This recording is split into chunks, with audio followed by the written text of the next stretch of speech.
My name is Lucy Zhang, and I'm a software engineer on the installation and software update team. I'll be talking about managed software updates for macOS, iOS, and iPadOS today. Software updates are critical to everyone using Apple products. Updates bring new security enhancements like notarization and the sealed system volume in macOS Big Sur. They enable all the latest features, and maybe most importantly, that's how you get all the new emojis. Our platform makes it easy to update your device. In fact, 86% of all iPhones introduced in the last 4 years use iOS 14. However, in managed environments, you need more control over this process. When managing a fleet of devices, you want to keep them up to date, but you need time to test updates before releasing them to ensure that the OS is compatible with your software. After your testing is complete, you want to ensure that updates are installed as soon as possible while minimizing disruption to the user. In this session, we will first explore the programs and restrictions that allow you to test beta and newly released software updates. Next, MDM commands for deploying updates. And finally, I can't wait to tell you about a new way you can ensure users get updated to the latest version you're ready to support. Let's get started with testing updates. When Apple releases a beta OS, you have time and tools to test the OS in your environment before it's released. Apple Seed for IT help you access and test new Apple software while it's in beta. Any non-student managed Apple ID from Apple School Manager or Apple Business Manager can participate in the program, which gives you access to pre-release Apple software for testing in your environment, and includes detailed test plans and a way to provide feedback. Once the update is publicly released, you may still need time to test, and you don't want the update to be available to all your users yet. For that, you have deferral. Deferral prevents supervised devices from offering software updates to users until a specified period of time has expired since those updates were published by Apple. When you apply a deferral restriction, the default delay is 30 days since update publication. You can also specify a custom value between 1 and 90 days. When an update has been available long enough for the specified delay to expire, that update is offered to users as part of the standard software update notifications and update process. These restrictions give you more granular control over the software update interface in System Preferences. The Deferred Updates restriction only affects the software update interface. It does not change the behavior of MDM commands. Even with the restriction set, MDM has the ability to send specific updates to devices. For iPhone, iPad, and Apple TV, deferring software updates is available in iOS 11.3 or later, iPadOS 13.1 or later, and tvOS 12.2 or later. When you defer updates, you set the same deferral window for major and minor updates. For Mac computers, deferring software updates is available in macOS 10.13 or later. In macOS 11.3 or later, an admin may now choose to delay major releases for longer than minor releases. That way, users can still benefit from important security updates, while the admin works to approve the latest major release for production in their environment. These are the keys that you can set in a profile to install on the Mac computer. Use the Force Delayed Major Software Updates key to defer a major release. With this key, you can still receive minor OS and security updates while deferring a major OS update. There may be times where you want to separately defer a minor release, and you'll use the Force Delayed Software Updates key to do that. And for separately deferring supplemental updates, you'll use the Force Delayed App Software Updates key. If a deferral type is enabled, but there's no corresponding deferral period set, we'll fall back to using the old key, Manage Deferred Install Delay. When there are deferral restrictions in place, this is how the software update preference pane appears on macOS. Let's explore how deferral might work. Back to the timeline, you've now deferred an update and continued testing the new OS for compatibility in your environment. Once you've confirmed the OS and completed testing, you're ready to push it to users. You want devices to update when users are ready and it's not intrusive to their workflow. So let's explore deploying updates. There are a few steps to install the right update on the right device, and with macOS Monterey, there's more parity than ever before between macOS and iOS. The first step in deploying updates for all platforms is to check for updates and confirm device eligibility. Here's how that was done for Mac prior to macOS Monterey. Available OS updates were only able to be evaluated on the user's device.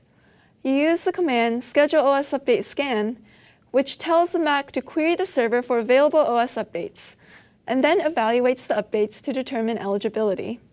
Once the scan finished and was sent back to the MDM server, the MDM could then choose an update to deploy. However, Apple provides the Apple Software Lookup service, which provides a list of available OS versions across platforms. Here we are presented with the iOS devices. You may already be using the feed for iPhone and iPad to reduce the back and forth that comes with the Schedule OS Update scan for Mac. For iOS, MDM solutions use the Apple Software Lookup service to be aware of available updates to push the command directly to the device. Here's how. First, the MDM server can get a list of available updates, such as 12.1 or 12.2, from the Apple Software Lookup service.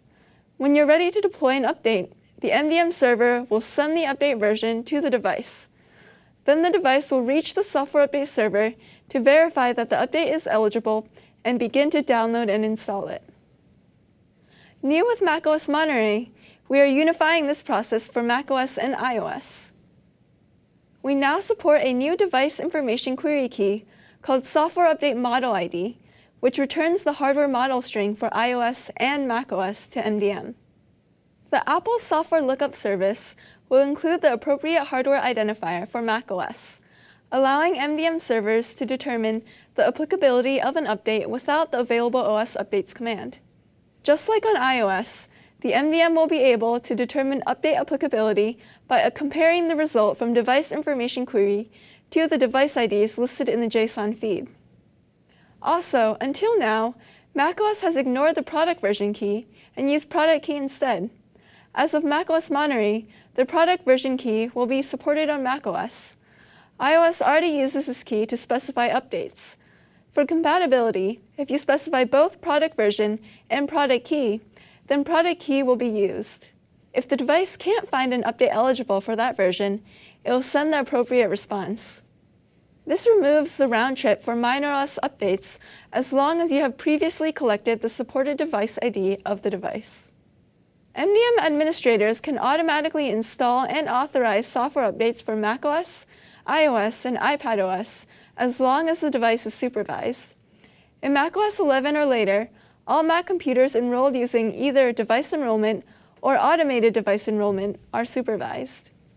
For iOS and iPadOS, the user will be required to enter their passcode to proceed with the update. Mac computers with Apple Silicon introduce the concept of ownership. Ownership can loosely be defined as the user who has first claimed a Mac for configuring it for their use and is not tied to true legal ownership or chain of custody.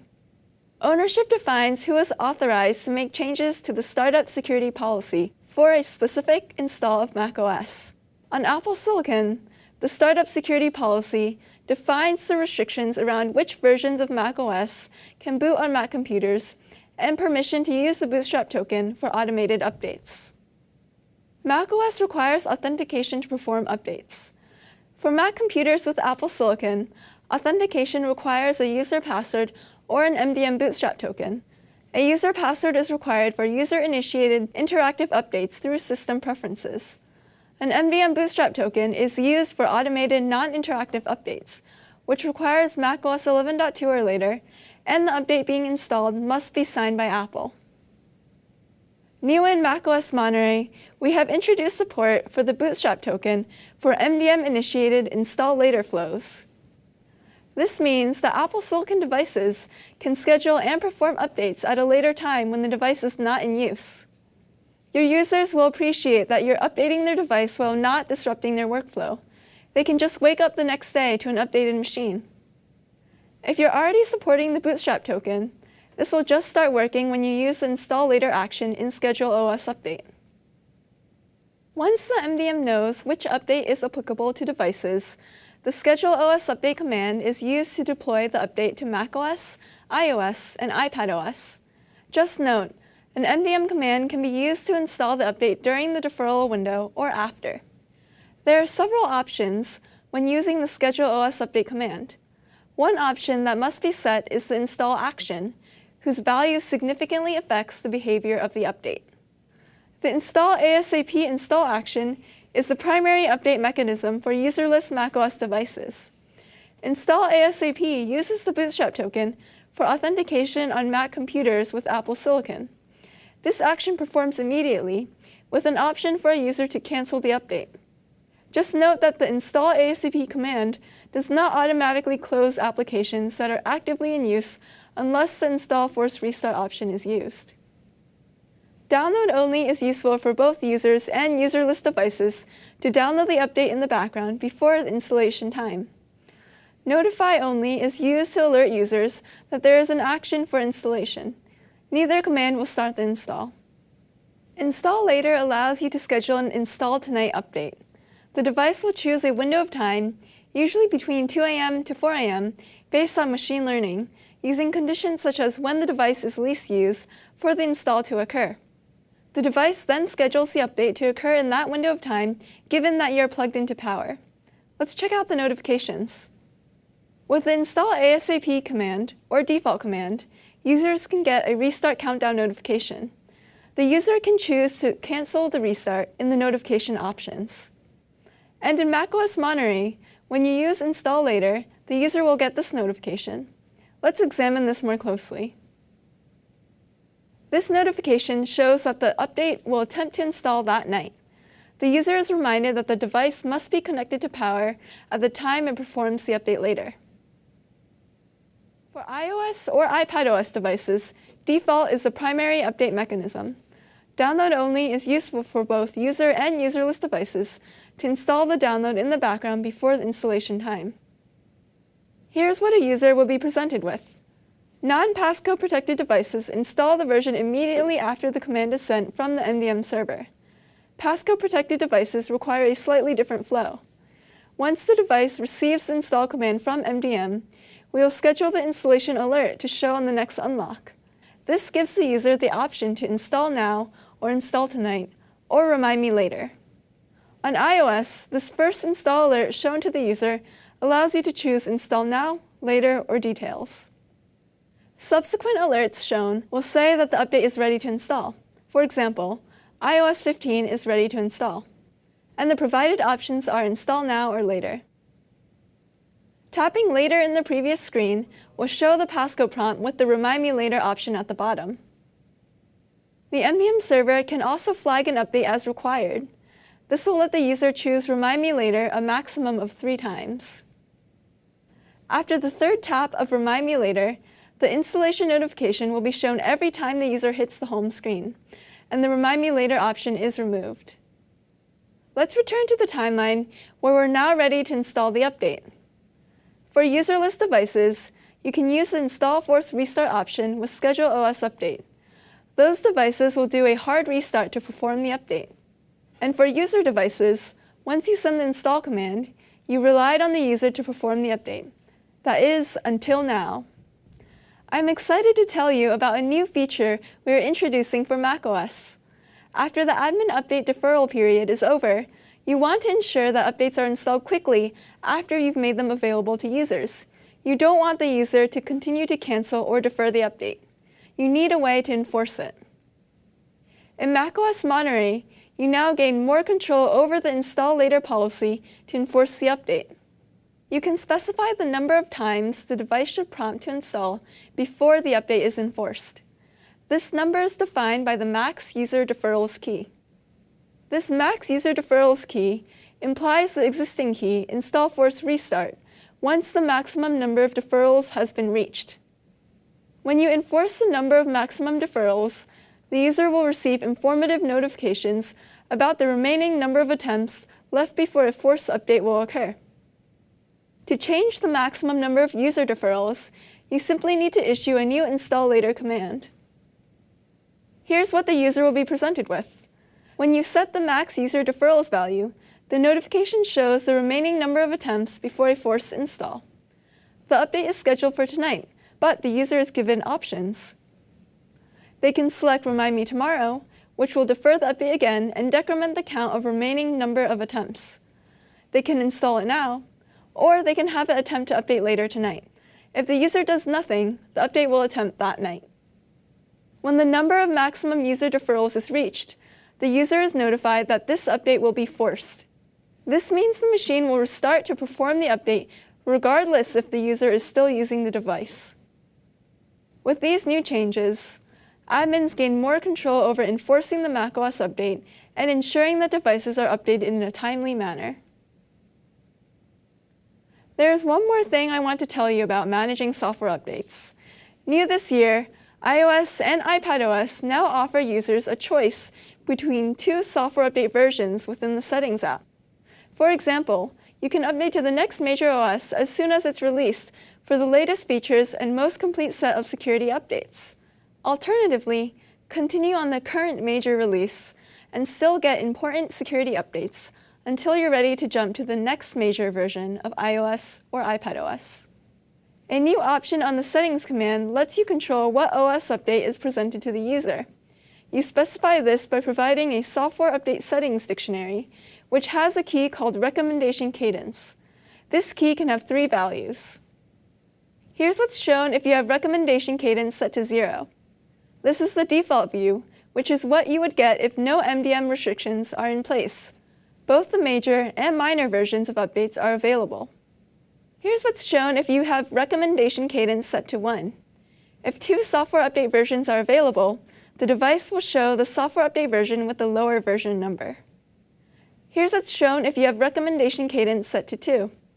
If 2 software update versions are available, the device will show the software update with the higher version number. Just note, if a deferral is set with the existing enforced software delay update key, the device will take that into account and filter by the recommendation cadence. The 2 update choices will eventually converge. To recap, on macOS, we will now support deploying updates using an OS version so MDMs can determine what updates are needed for devices and push them in a timely manner. We have also automated install later flows on Mac computers with Apple Silicon using the Bootstrap token. We will allow the MDM to enforce updates with max user deferrals, allowing for users to stay informed about when updates occur and scheduling updates at times least likely to disrupt their workflows. Finally, on iOS, we have added support to manage what versions of updates are shown in settings. We look forward to you gaining this additional control and providing a great update experience for users in macOS Monterey and iOS 15. Thank you and have a great WWDC.